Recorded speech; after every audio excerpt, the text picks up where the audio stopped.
بسم اللہ الرحمن الرحیم۔ مکہ معظمہ سے واپسی پر آپ صلی اللہ علیہ وآلہ وسلم بیمار ہوئے اور یہی بیماری مرض موت ثابت ہوئی۔ اور یہ مرض بھی عجیب تھی، کیونکہ ایک طرف تو یہ بیماری تھی اور ایک طرف خیبر میں جو یہودی عورت نے زہر دی تھی اس کا اثر تھا، لہٰذا موت اور شہادت کا امتزاج تھا۔ ماہ سفر کی آخری تاریخوں میں مرض کا آغاز ہوا، پھر کبھی افاقہ اور کبھی اضافہ ہوتا رہا۔ 11 دن تک باوجود اس کے مسجد میں تشریف لا کر آپ نمازیں پڑھاتے رہے۔ آخری نماز جو آپ صلی اللہ علیہ وآلہ وسلم نے پڑھی وہ نماز مغرب تھی، جس میں سورہ مرسلات تلاوت فرمائی۔ 9 ربیع الاول کو آپ کی طبیعت کو کچھ سکون ہوا تو چہرہ انور کی ایک آخری جھلک دروازے کا پردہ ہٹا کر دکھائی اور اشارے سے حکم دیا کہ نماز پڑھیں۔ آخری تنبیہ زیر لب یہ سنی گئی کہ یہود و نصارہ پر اللہ کی لعنت ہو، کیونکہ انہوں نے اپنے پیغمبروں کی قبروں کو سجدہ گاہ بنا لیا۔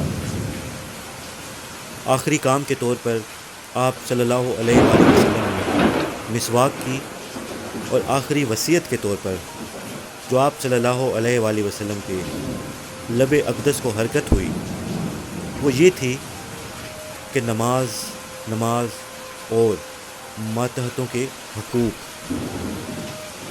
پیر کا دن تھا اور سہ پیر کا وقت۔ نزا کے عالم میں آخری کلمات آپ نے ارشاد فرمائے،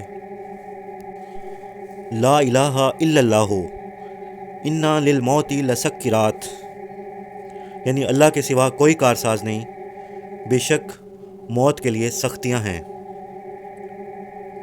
پھر آپ کا ہاتھ اونچا ہوا اور انگلی سے اشارہ فرمایا اور زبان مقدس سے 3 دفعہ فرمایا،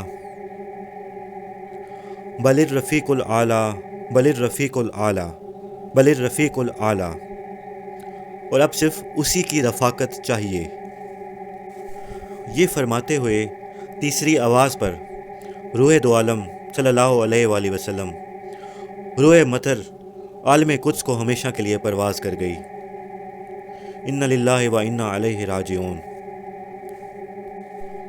ربنا تقبل منا انک انت السمیع العلیم۔